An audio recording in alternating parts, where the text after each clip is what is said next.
जय हिंद, जय Bharat. Malda defence physical academy में सबको स्वागत है। देखिए दोस्तों, आज एक ख़ास वीडियो लेके आया हूँ। जो भी SSGD का या आर्मी अग्निवीर का जो है कैंडिडेट है, उनके लिए जो है मैं आपको मेडिकल के बारे में बताऊँगा। मेडिकल कैसा होता है और किस हिसाब से होता है, क्या क्या होता है, पूरा A to Z। लड़कियों का मेडिकल, उसके बाद लड़कों का मेडिकल किस हिसाब से होता है, और फिर लड़कों का जो प्राइवेट अंग है वो कैसे चेक करता है, और फिर लड़कियों का जो है प्राइवेट अंग है वो कैसे चेक करता है, मैं टोटल डिटेल में बताऊंगा। आप लोग ध्यान से सुनिएगा ज़रा। जो लोग आपका SSGD का या आर्मी अग्निवीर का कैंडिडेट है, उनके लिए बहुत खास वीडियो होने वाला है। मैं CRPF में जॉब किया 20 साल, उसके बाद फिर मैं कोबरा कमांडो में 3.5 साल जॉब किया। तो तकरीबन मुझे आइडिया है, और मैं खुद आंखों से देखा भी हूँ। कभी रिक्रूटमेंट बोर्ड में चला गया है, जैसे बेंगलुरु गया था, उसके बाद फिर राजस्थान गया था। 2 जगह मैंने रिक्रूटमेंट बोर्ड में ड्यूटी किया है। वहाँ पे एज ए PTI ड्यूटी किया, फिजिकल इंस्ट्रक्टर ड्यूटी किया। तो वहाँ पे जब तक रिक्रूटमेंट ख़त्म नहीं होता है, तब तक जो है रहना पड़ता है। तो जैसे मेडिकल होता है, तो उस हिसाब से मैं मेडिकल का भी देखा हूँ क्या क्या होता है। वहाँ भी हम लोग भी रहे, क्योंकि स्टाफ जो है वहाँ भी रहता है। ठीक है, तो आप लोग देखिएगा किस हिसाब से एकदम A to Z बताऊँगा।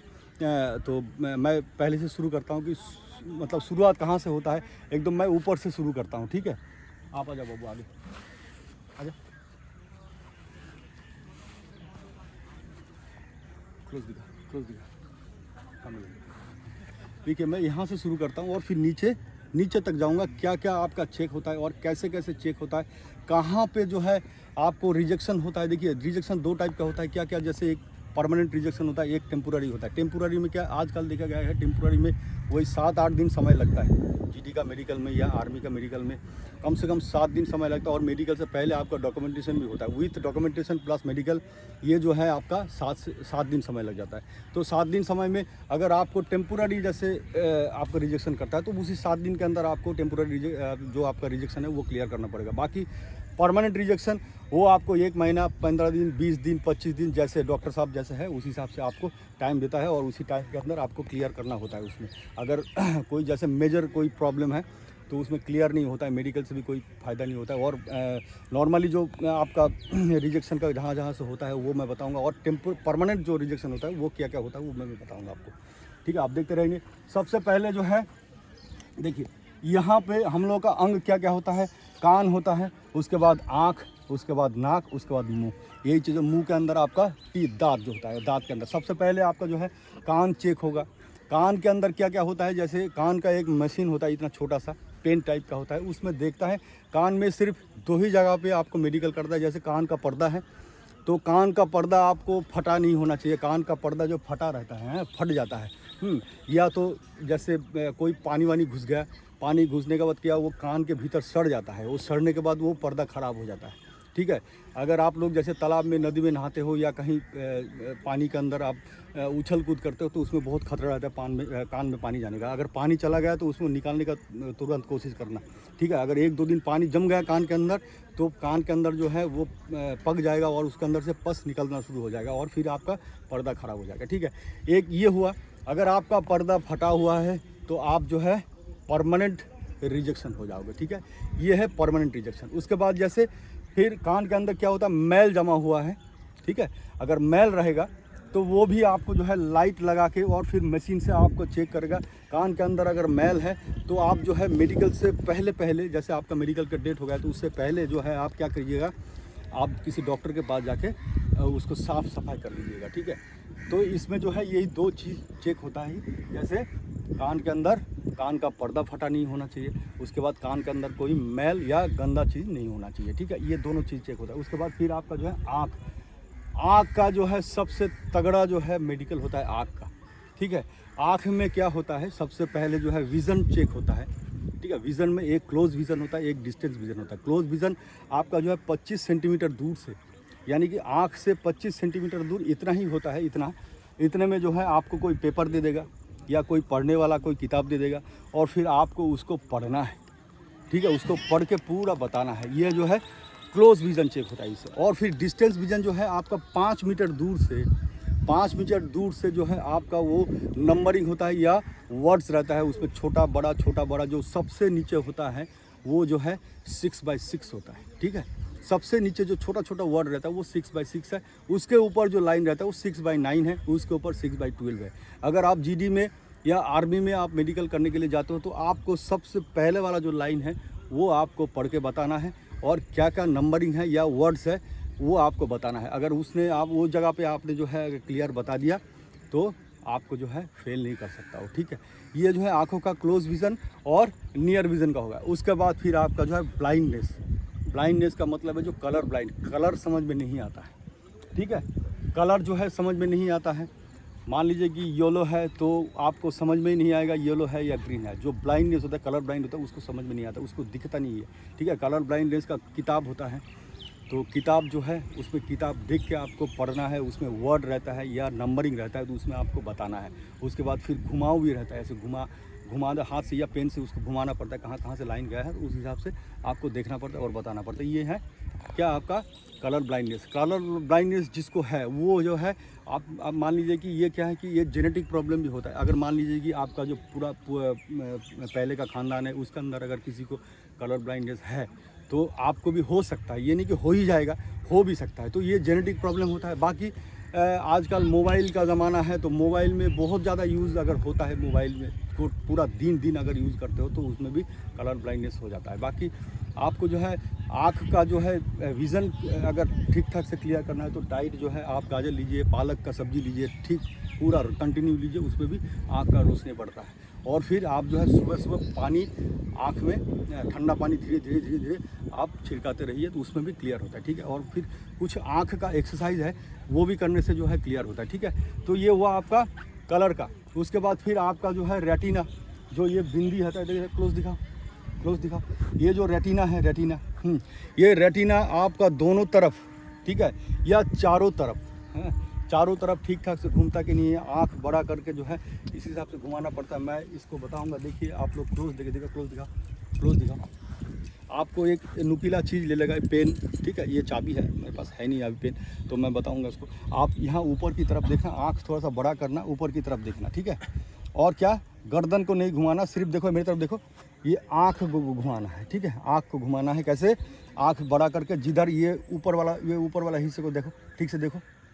चलो आप जिधर घूमता है ये दिखाना, घुमाओ पूरा आँख घुमाओ, गर्दन नहीं घुमाना, आँख घुमाओ। देखिए आँख की तरफ दिखा भाई, क्लोज दिखाओ थोड़ा सा।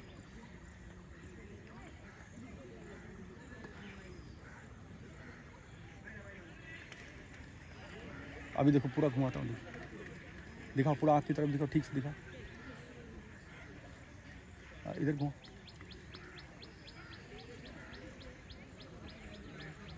शाबाश। देखिए इस हिसाब से जो है आपको आंख घुमाना पड़ता है, ऊपर नीचे देखना पड़ता है, दाएं बाएं देखना पड़ता है, ठीक है। और किसी का क्या होता है, इसमें रिजेक्शन कहाँ होता है, देखिएगा इसमें रिजेक्शन ये होता है कि जैसे किसी का जो है आंख पूरा जो है जो रेटिना है वो जाता नहीं है साइड में, ठीक है, आधा ही जाता है, पूरा नहीं जाता। अब देखिए मेरी तरफ, अगर मैं बाई तरफ देखूंगा तो पूरा बाई तरफ जाता है, पूरा आँख दिखता है, ठीक है। और किसी का जो है बीच में ही रुक जाता है, पूरा आँख खुलता नहीं है, ठीक है। उसमें जो है आपको रिजेक्शन कर सकता है। बाकी डॉक्टर के ऊपर है, डॉक्टर साहब जैसे चाहता है, जैसे आपका स्टैंडर्ड है मेडिकल का, उस हिसाब से आपको पास करना पड़ता है, ठीक है। उसके बाद फिर क्या आपको जैसे यहाँ क्लोज दिखा भाई, क्लोज दिखा, जैसे ये आँख है, आँख खोल के भी देखेगा आपको, ठीक है। अगर कोई स्पॉट है, ठीक है, अगर मान लीजिए कहीं चोट लग गया है, कोई स्पॉट है, उसके अंदर आपको बहुत बड़ा नुकसान हो सकता है, ठीक है। स्पॉट नहीं होना चाहिए, दाग नहीं होना चाहिए, कहीं भी दाग नहीं होना चाहिए। उसके बाद फिर लाल जो है, लाल दाग भी होता है, ठीक है, लाल दाग होता है। उसमें क्या है कि आपको डॉक्टर के पास जाना पड़ेगा, मेडिकल से पहले आप जाके डॉक्टर को दिखाइए। सबसे बढ़िया रहेगा कि जो ENT स्पेशलिस्ट होता है, नाक कान और फिर आँख का जो डॉक्टर होता है, उसके पास जाके आप एक बार बढ़िया से चेक कर लीजिएगा, ठीक है। उससे जो है आप क्लियर हो जाओगे। अच्छा ये हुआ आँख का, ठीक है। आँख का ही बहुत तगड़ा जो है इसका मेडिकल होता है, ठीक है। बाकी और रहा आपका नाक का, देखिए नाक दिखाओ। नाक के अंदर प्रॉब्लम क्या होता है, नाक का जो हड्डी है वो किसी का टेढ़ा मेढ़ा होता है, ठीक है, टेढ़ा मेढ़ा होता है। उसके बाद फिर नाक के अंदर से दिखाओ भाई, नाक के अंदर दोनों साइड में, जहाँ पे ये देखिए यहाँ ये इस साइड में है ना, इस साइड में मांस जमा हुआ रहता है, ठीक है, मांस जम जाता है, जिससे दिक्कत होता है, सांस लेने में दिक्कत होता है। सर्दी के दिन जो है आपका आँख नाक बंद ही रहता है, सांस लेने में दिक्कत होता है। अगर यह प्रॉब्लम है तो इसको आप ठीक कर लीजिए, छोटा सा एकदम छोटा ऑपरेशन करके ये जो ठीक हो जाता है इससे। और बाकी आँख का नाक का अगर हड्डी टेढ़ा मेढ़ा है तो उसमें भी डॉक्टर के पास आप कंसल्ट कीजिए जाके, ठीक है। ये हुआ नाक का। उसके बाद फिर आपका हुआ दांत का। दिखाइए, दांत खोलो, दिखाओ भाई, क्लास छोड़ो, हाँ हाँ हाँ, खोलो मुँह, देखिए दिखाइए ठीक से। हाँ हाँ, इस हिसाब से क्या होता है, जैसे आदमी का जो जब बड़ा हो जाता है तो उसमें क्या है कि 28 दांत कम से कम आपका होना चाहिए। जो एकदम प्योर 28 दांत है वो होना चाहिए, कम से कम 28 होना चाहिए। बाकी तो 32 होता है, अगर एक दो ज़्यादा भी है तो उसमें रिजेक्शन नहीं होता है, ठीक है। लेकिन कम से कम आपका 28 दांत 100% होना चाहिए। अगर 27 रहेगा तो फिर उसमें आपको परमानेंट रिजेक्शन मिलेगा। बाकी अगर दांत के अंदर कीड़ा है, दांत खराब हो गया है, तो उसके अंदर आप सीलिंग कर सकते हो जाके, डॉक्टर से पहले जाके आप सीलिंग कर लो, उसी कलर से, वाइट कलर से आप सीलिंग कर लो, तो उसमें रिजेक्शन नहीं होता है। डरने की कोई बात नहीं है कि सीलिंग कर लेंगे तो रिजेक्शन हो जाएगा, नहीं। लेकिन आपका परमानेंट क्या होता है कि आपका जो है 28 दांत आपको होना चाहिए उसके अंदर, ठीक है। और बाकी सीलिंग का, और फिर जैसे गंदा है दांत के अंदर, कभी कभी जैसे आयरन होता है, पानी पीने वाला, बहुत जगह इंडिया में बहुत जगह आयरन बहुत ज़्यादा मिलता है, उसमें क्या दांत जो है काला काला हो जाता है, तो वो जाके आप साफ़ करवा लीजिएगा। कुछ नहीं है, आप जाके डॉक्टर के पास बोलिएगा तो साफ़ कर देंगे, ठीक है। तो ये हुआ दांत का। बाकी नेक्स्ट आता है आपका चेस्ट का। चेस्ट देखिए, चेस्ट का वो पूरा बॉडी का, ठीक है। बॉडी के अंदर अगर आपको कोई ऑपरेशन हुआ है, छोटा मोटा ऑपरेशन हुआ है, जैसे मान लीजिएगा हर्निया का ऑपरेशन, उसके बाद पथरी का ऑपरेशन होता है, तो वो छोटा मोटा ऑपरेशन होता है। देखिए उसमें भी क्या होता है, उसमें भी एमएम का होता है। जैसे एमएम का नाइफ, जैसे आपका पूरा तो मान लीजिए कि आपका यहाँ कोई कट वट होकर ऑपरेशन हुआ है, तो उसका 5 mm या 4 mm ऐसे कुछ स्टैंडर्ड है डॉक्टर के पास। अगर उससे ज़्यादा कटा हुआ रहेगा तो उसमें भी आपको रिजेक्शन कर सकता है, वो भी डॉक्टर के ऊपर हाथ है, ठीक है। डॉक्टर जैसे चाहेगा उस हिसाब से, लेकिन स्टैंडर्ड के हिसाब से डॉक्टर साहब भी चलता है, तो उस हिसाब से जो है मेजर ऑपरेशन नहीं होना चाहिए। छोटा मोटा ऑपरेशन तो चल जाता है, मेजर बहुत बड़ा ऑपरेशन नहीं होना चाहिए। बहुत बड़ा ऑपरेशन रहेगा तो आपको रिजेक्शन हो सकता है, ठीक है। उसके बाद फिर आपका जो है देखिए यहाँ पे आपका हाथ का, ठीक है, कैरिंग एंगल जो है आपका चेक होता है हाथ का। तो वो किस हिसाब से चेक होता है, बहुत सारे लड़कों को मालूम नहीं है कि कैरिंग एंगल कैसे चेक करता है, ठीक है। देखिए हाथ उठा भाई, ऐसे हाथ उठा, ऐसे ऐसे ऐसे ऐसे ऐसे हाथ रखो, हाँ सीधा बनाओ, हाथ सीधा बनाओ, इधर आ जाओ, क्लोज दिखाओ, क्लोज दिखाओ। देखिए यहाँ पे और दिखा, क्लोज हो जाए, यहाँ पे दिखा, यहाँ पे इस जगह पे दिखा। देखिए कैरिंग एंगल जो है आपका यहाँ चेक होता है कैसे, जैसे ये दोनों जो है एल्बो है, एल्बो का जो हड्डी है, तो और इधर से दिखा, इधर से दिखा, ये एल्बो है, ये एल्बो, ये हड्डी है। इसके अंदर कम से कम आपको 1 इंच का गैप होना चाहिए, ठीक है। आप इसके लड़के को देखिए, इतना कम से कम 2 इंच का गैप है, 2 इंच का गैप है। 1 इंच का कम से कम गैप आपको यहाँ एल्बो के अंदर होना चाहिए। इस हिसाब से जो है कैरिंग एंगल चेक होता है, ठीक है। और उसके बाद जैसे आपका हाथ टूटा रहेगा तो फिर, या बैंड रहेगा तो उसमें आपको कैरिंग एंगल में परमानेंट रिजेक्शन मिलेगा इसमें, ठीक है। कम से कम 1 इंच आपका दोनों, ये जो है एल्बो का हड्डी है जो, इसके अंदर 1 इंच का गैप होना चाहिए, ठीक है। ये हुआ हाथ का। उसके बाद दिखाइए, यहाँ नज़दीक दिखाइए। और फिर आपका जो है ये नाखून है, नाखून, ये देखिए नाखून अगर बड़ा होगा तो काट कर जाइएगा, पूरा साफ़ करके जाइएगा, नहीं तो फिर यहाँ पे भी आपको टेम्पोररी रिजेक्शन दे सकता है, ठीक है। यहाँ देखिए, अगर किसी का होता है क्या, जैसे नाखून सड़ जाता है, कोई पॉइजनिंग हो गया या कोई इन्फेक्शन हो गया, तो उसमें आपको नाखून सड़ा हुआ मिलेगा, उसमें आपको टेम्पोररी रिजेक्शन मिलेगा। जैसे 20 दिन, 25 दिन, 15 दिन, 1 महीना, ये जो है आपको टेम्पोररी रिजेक्शन में ठीक ठाक करके ले जाना पड़ता है, ठीक है। ये हुआ हाथ का, ठीक है। उसके बाद फिर आपका जो है देखिए, अभी ख़ास चीज़ में मैं आता हूँ। उसके बाद जो लड़कों का प्राइवेट अंग है, ठीक है, उसमें क्या क्या चेक होता है, उसमें 2 ही 3 चीज़ चेक होता है। देखिए सबसे पहले जो है आपका पेनिस होता है, पेनिस लड़कों का। तो उसमें क्या है कि जो पेनिस का स्किन होता है, उसको जो है आगे पीछे, जैसे हम लोग देखिए इसमें आपका स्किन जो है, आप कभी देख के पीछे कीजिएगा और फिर आगे लीजिएगा, आगे देखिए, आगे पीछे कीजिएगा। अगर आगे पीछे होता है तो उसमें कोई बड़ी बात नहीं है। और बाकी अंदर में कोई स्किन इन्फेक्शन नहीं होना चाहिए। स्किन इन्फेक्शन रहेगा तो आपको रिजेक्शन टेम्पोररी कर सकता है। देखिए इसमें बीमारी भी होता है बहुत चीज़, जैसे गनोरिया हुआ, उसके बाद एसटीडी का बीमारी हुआ, ये क्या फैलने वाला बीमारी है, ठीक है। फैलने वाला मतलब एक दूसरे से, अभी अगर मान लीजिए कि मुझे कोई बीमारी है, गुप्त रोग है, तो वो फैलने वाला बीमारी भी होता है कि एक दूसरे को लग लग के जो है वो हो जाता है, ठीक है, वो एक दूसरे को हो जाए। अगर ऐसे कोई बीमारी है तो आप डॉक्टर के पास जाइए, वो बिल्कुल क्लियर हो जाता है, तो दिखा के डॉक्टर से क्लियर कीजिए। उसके बाद फिर जैसे कोई आपको स्किन इन्फेक्शन हुआ अंदर ही गुप्त में, तो आप जाके वो भी दिखवा लीजिए डॉक्टर से, ठीक है। ये आपका हुआ गुप्त अंग। उसके बाद फिर आपका जो है मल द्वार जो होता है वहाँ पे आपको बवासीर का प्रॉब्लम होता है, ठीक है। बवासीर का प्रॉब्लम में क्या होता है, जैसे वहाँ पे घाव हो जाता है या ब्लीडिंग होता है, तो वो भी आपको चेक करेगा, ठीक है। वो भी आपको पूरा उसके अंदर क्या होता है, जैसे जैसे मैं भी मेडिकल क्लियर किया हूँ जीडी में, तो उसके अंदर आपको पोजीशन जैसे सामने अगर आपको हाथ लगा देगा, उसके बाद फिर डॉक्टर जो उसका असिस्टेंट रहेगा वो फिर आपको वहाँ लाइट मार के उसके बाद फिर देख के पूरा उसको क्लियर करता है वो, ठीक है। तो उसमें अगर कोई जैसे घाव है या ब्लीडिंग होता है या आपको बवासीर का प्रॉब्लम है, तो उसमें आपको रिजेक्शन मिल सकता है। ये भी नॉर्मली क्या डॉक्टर को दिखाने से ठीक हो जाता है, ठीक है। कोई बवासीर होता है कि ऑपरेशन करना पड़ता है, कोई मेडिसिन, आजकल तो मेडिसिन से ख़त्म हो जाता है, ठीक है। तो उसे आप मेडिसिन ले सकते हो, डर नहीं, कोई बात नहीं है। अगर कोई बीमारी है तो उसको आप क्लियर कर लीजिए, पहले से क्लियर कर लीजिए। मन में कोई दुविधा मत रखिए, डरिए मत कि और शर्माइए मत। डॉक्टर के पास, डॉक्टर होता ही इसलिए जाके आप खुल के बात कीजिए उनसे, ठीक है। कोई भी प्रॉब्लम है तो उसको क्लियर कीजिए आप, ठीक है। तो ये होता है। उसके बाद फिर आपका जो है अंडकोश, टेस्टिस होता है, टेस्टिस का भी चेक होता है, कैसे जैसे आपको खड़ा कर देगा और फिर आपको खांसने के लिए बोलेगा, ठीक है। खांसने के लिए जैसे इस हिसाब से खांसने के लिए बोलेगा।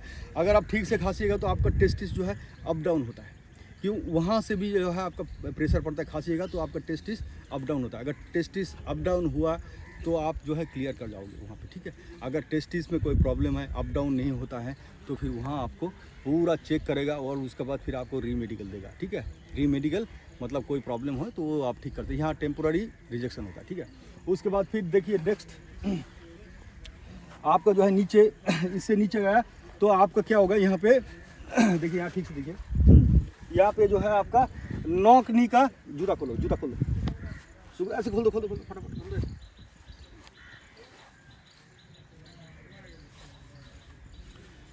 हाँ, दोनों पैर क्लोज। देखिए नौकनी का समस्या क्या होता है, जैसे देखिए दो टाइप का होता है नौकनी, एक होता है थाई नौकनी और एक होता है बोन नौकनी, यानी कि हाड़ का जो है नौकनी है, जो हड्डी टेढ़ा मेढ़ा होता है, उसके अंदर क्या है कि आपको परमानेंट रिजेक्शन मिलेगा, ठीक है, परमानेंट रिजेक्शन मिलेगा। अगर थाई नौकनी है तो वो डॉक्टर के ऊपर है, भाई ये थाई नौकनी है, ये ठीक हो जाएगा। बाकी नौकनी का देखिए यहाँ से चेक होता है, देखिए यहाँ दिखाइए, क्लोज दिखाओ और क्लोज दिखाओ। देखिए यहाँ पे आपको गैप होना चाहिए, पेन से या स्केल से आपको चेक करेगा, खड़ा करके भी चेक कर सकता है और फिर लेटा के भी चेक कर सकता है, ठीक है। लेटा के क्या चेक करता है, देखिए ये जो हड्डी है ये इसको मिला देगा, यहाँ ये जो एंकल का हड्डी होता है यहाँ, इसको आपको मिला देगा या तो रबर से बांध देगा, रबर से बांधने के बाद फिर आपको लेटा देगा, लेटाने के बाद फिर ये चेक करेगा, ठीक है। जैसे डॉक्टर जैसे चाहता है उस हिसाब से चेक करता है, ठीक है। ये नौकनी का समस्या हुआ। देखिए अगर नौकनी का समस्या है तो एक्सरसाइज आपको बहुत सारे एक्सरसाइज है, मेरे चैनल में भी बताया हूँ मैं, नौकनी कैसे ठीक करा जाता है। तो उसमें आप एक्सरसाइज कीजिए 45 दिन 2 महीना, चाहे आपका थाई नौकनी हो, चाहे आपका बोन नौकनी हो, तो वो फिर क्लियर हो जाता है। इसमें घबराने की बात नहीं। मेरे पास एक लड़का है, वो अभी घर गया हुआ है, नाम क्या है उसका, तुषार लड़का है, मैं आपको बता दूंगा, कभी शॉर्ट्स बना के दिखा दूंगा। उसका पूरा बोन नौकनी था, पूरा दोनों पैर एकदम लग जाता था ऐसे, ठीक है। अभी 40-45 दिन हुआ या 2 महीना हुआ, 2 महीने में उसका पूरा 1-1.5 इंच खुल गया उसका पैर, ठीक है। तो कम से कम 2 महीना आपको समय देना ही पड़ेगा इसमें, अदरवाइज़ क्लियर नहीं होगा। एक्सरसाइज जो आपको तरीका वाइज है उस हिसाब से आपको करना है, तरीके से करना है एक्सरसाइज, ठीक है। उसके बाद देखिए मोजा खोलिए, दोनों पैर का मोजा खोलिए। नेक्स्ट आता है आपका क्या, फ्लैट फुट, ठीक है। फ्लैट फुट में क्या होगा, आप घूमो, पैसे पीछे घूमो, चलो पैर उठाओ, ऐसे उठाओ, आ जाओ, क्लोज दिखाओ, छोड़ दो। हाँ ऐसे मेरे को पकड़ के रखो, गिरो, मेरे को पकड़ के रखो, मुझे पकड़ के रखो। हाँ देखिए, दिखाओ, नीचे दिखाओ, देखिए ये आपको गैप दिख रहा है, ये बीच में, अगर ऐसे आगे ये फट्टा लगा देगा, स्केल लगा देगा, आपको आगे यहाँ गैप होना चाहिए, ठीक है। इस हिसाब से गैप चेक करता है। यहाँ जो है ये जिसका लेवल है पूरा, उसको परमानेंट रिजेक्शन मिलेगा। बाकी इसमें एक ही रिजेक्शन होता है जो परमानेंट होता है, ठीक है। तो इसमें जो है आपका परमानेंट रिजेक्शन होने का खतरा रहता है, ठीक है। अभी देखिए एक टाइप में और चेक होता है, जैसे किसी टब के अंदर या किसी बाल्टी के अंदर पानी रख देगा और फिर सूखा ज़मीन में, जहाँ पे एकदम सूखा ज़मीन है, पानी आपको पैर के अंदर, दोनों पैर के अंदर डालना है पानी के अंदर, और फिर आपको सूखा ज़मीन में चलना है। सूखा ज़मीन में चलिएगा तो फिर क्या है कि जैसे चलिएगा तो आपका पैर का छाप जो है पूरा पड़ेगा और फिर बीच में गैप रहेगा, ठीक है। गैप अगर है तो पास है, अगर गैप नहीं है तो फिर आपको परमानेंट रिजेक्शन मिलेगा, ठीक है। उसके बाद फिर दिखाइए, नज़दीक दिखाइए, नज़दीक दिखाइए। देखिए यहाँ पे देखिए ये जो है आपका पैरों का नाखून, ठीक है। इसमें नाखून में क्या होता है कि जैसे गांव देहात में आदमी लोग, जो लड़का लोग, बच्चा लोग क्या करता है कि खेती में जाता है या मिट्टी में रहता है, खेती में काम करता है, दिन भर पानी में रहता है, तो उसमें क्या है कि पॉइजनिंग हो जाता है या इन्फेक्शन होने से क्या ये नाखून पूरा ख़राब हो जाता है, ठीक है, या तो घाव हो जाता है दोनों तरफ से, ठीक है। इसमें आपको परमानेंट रिजेक्शन नहीं मिलेगा। अगर घाव है तो आप उसको ठीक कीजिए, मेडिसिन मिलता है, पाउडर मिलता है, वॉश कीजिए। वॉश कैसे कीजिए? वॉश से ही दूर हो जाता है ये। वॉश कैसे करना है आपको? जैसे आपको 1 लीटर या 2 लीटर गर्म पानी, हल्का नॉर्मल गर्म पानी लेना है, उसके अंदर शैम्पू का पैकेट डालना है। पैकेट डालने के बाद आप पैर उसमें रखिए, 2 मिनट 4 मिनट रखने के बाद जैसे ब्रश होता है, आप हम लोगों का टूथ ब्रश होता है, टूथ ब्रश से आप उसको धीरे धीरे उसको जहाँ पे गंदा चीज़ है वहाँ पे वो आप ब्रश घुमाइए और धीरे धीरे आपका ये क्लियर हो जाएगा, ठीक है। अगर नाखून ख़राब हो गया है तो इसमें नाखून ख़राब में आपको परमानेंट रिजेक्शन नहीं मिलेगा, वो टेम्पोररी रिजेक्शन होता है। बाकी मेडिसिन से नाखून निकल जाता है, बहुत सारा मेडिसिन निकल गया, बहुत सारा ड्रॉप निकल गया, जिससे कि नाखून दोबारा पैदा हो जाता है, दोबारा ठीक ठाक हो जाता है, ठीक है। ये रहा आपका पूरा मेडिकल। उसके बाद देखिए फिर जो है इंटरनली मेडिकल क्या क्या होगा जो आपको अपने दिखाओ। इंटरनली मेडिकल में सबसे पहले जो है आपका ब्लड चेक होगा, ठीक है। ब्लड में क्या होता है? ब्लड में आपको सिर्फ एक ही चीज़ चेक करता है वो लोग, ब्लड में हीमोग्लोबिन का मात्रा अगर कम होगा तो आपको रिजेक्शन मिलेगा। अगर देखिए इस उम्र में जो है ये सब चीज़ नहीं होता है, जो लड़का फिज़िकल क्लियर करके जाएगा वो बिल्कुल फिट मिलेगा, तो बहुत कम रिजेक्शन होता है इसमें। अगर मान लीजिए कि पहले से ही उसका हीमोग्लोबिन कम है तो वहाँ जो है आपको रिजेक्शन मिल सकता है। बाकी हीमोग्लोबिन चेक होता है। उसके बाद फिर आपका बीपी, जो प्रेशर है, ब्लड प्रेशर, वो आपका नॉर्मल 120 भाग आपका 80, 120 to 80 आपका जो है, नीचे का 80 और ऊपर का 120, ये नॉर्मल बीपी है, ठीक है। इसमें बीपी चेक होगा। उसके बाद फिर आपका ईसीजी होगा, ठीक है। ईसीजी में आपका अंदरूनी भाग जो है, जो भी जो है आपका क्या बोलता है पेट का, उसके बाद चेस्ट का आपका ईसीजी होगा और उसके अंदर आपको पूरा ये क्लियर होना चाहिए ईसीजी में। देखिए ईसीजी में क्या होता है, ये तो जो डॉक्टर इंटरनली मेडिकल करेगा तो वो डॉक्टर साहब ही मालूम होगा उनको, लेकिन जो बाहर का मेडिकल है, जो मेरा आंखों के सामने देखा हुआ है, जो मैंने क्लियर किया हूँ कभी SSCGD में, जो मेरे साथ हुआ है वो आपको मैं पूरा बताया है। पहले आज से 30 साल पहले मैं भर्ती हुआ था CRPF में, तो उस समय इतना मेडिकल क्या कि जैसे मेन चीज़ देख लेता था, कोई खास बीमारी है, कोई बड़ा बीमारी है तो उसमें रिजेक्शन करता था, तो बाकी इतना ज़्यादा मेडिकल नहीं होता था। लेकिन आजकल तो बहुत टफ मेडिकल होता है, तो टफ के लिए आपको भी उसी हिसाब से प्रिपरेशन लेना है, उसी हिसाब से तैयारी करना है, ठीक है। तो उसी हिसाब से जाके मेडिकल से पहले खड़े हो जाते हैं। मेडिकल से पहले जो है आपको पूरा एक बार डॉक्टर के पास जाके एकदम बिल्कुल आप चेकअप कर लीजिए। डॉक्टर साहब को बोल दिए जाके साहब मेरे को ये SSCGD का या आर्मी अग्निवीर का मेडिकल है, तो उसमें क्या क्या होगा। डॉक्टर सबको मालूम है, डॉक्टर साहब लोगों को सब कुछ मालूम होता है, तो जाके वहाँ आप चेक कर लीजिए विज़न का। उसके बाद इंटरनली मेडिकल आप चेक करवा लीजिए वहाँ जाके, तो आप क्लियर हो जाएगा, आपको कोई डर नहीं रहेगा। अगर कोई बीमारी है तो उसको पहले से क्लियर करने का कोशिश कीजिए, ठीक है। यही सब चीज़ होता है। और बाकी तो कोई मेरे ख्याल से छूटा नहीं है कोई। अगर कोई छूट जाता है, अगर किसी भाई को मालूम है तो आप कमेंट्स करके बता सकते हो, ठीक है। और ये वीडियो जो है बहुत खास है, आप लोग जो भी देख रहे हो, जो भी इस वीडियो को देख रहे हो, शेयर कीजिए। बहुत सारा बच्चा जो है SSCGD में, आर्मी अग्निवीर में सिलेक्शन हो रखा है, उनका फिजिकल और फिर मेडिकल है, तो उनको फ़ायदा मिल जाएगा, उनको पता चल जाएगा मेडिकल क्या चीज़ होता है और कैसे होता है, किस चीज़ से सबसे क्लियर करना है। अगर नॉक नी का प्रॉब्लम है, कैरिंग एंगल का प्रॉब्लम है, हाथ का इसका प्रॉब्लम है, तो आप कमेंट्स करके बताइए, तो मैं आपको जो है एक्सरसाइज बता दूंगा, किस हिसाब से आपको एक्सरसाइज करना है, नॉक नी का क्लियर करना है, कैरिंग एंगल का क्लियर करना है, तो आप कमेंट्स करके ज़रूर बताइए, मैं आपको बता दूंगा और क्या क्या एक्सरसाइज करना है, ठीक है। और आके बाकी जो है चैनल को सब्सक्राइब कर दीजिए और कमेंट्स कीजिए और फिर शेयर कीजिए।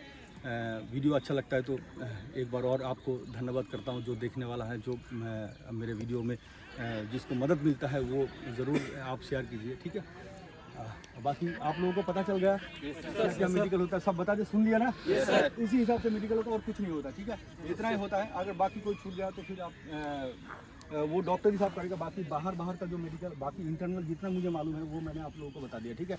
तो आप लोग भी, ये सारे जीडी का लड़का लोग हैं, तो आप लोग जीडी का है, आर्मी का है, ये लोग भी क्लियर कर रखा है आर्मी। तो जो भी चीज़ है तो आप देख लीजिएगा ठीक से। अगर मेडिकल से पहले जो है आप डॉक्टर के पास जाके एक बार कंसल्ट कीजिए, ठीक है। आँख, नाक, कान, दांत, ये सब चीज़ क्लियर कीजिए आप, ठीक है। और बाकी आप लोगों का एक बार और स्वागत करता हूँ चैनल में, मालदा डिफेंस फिजिकल अकेडमी से। जय हिंद, जय भारत।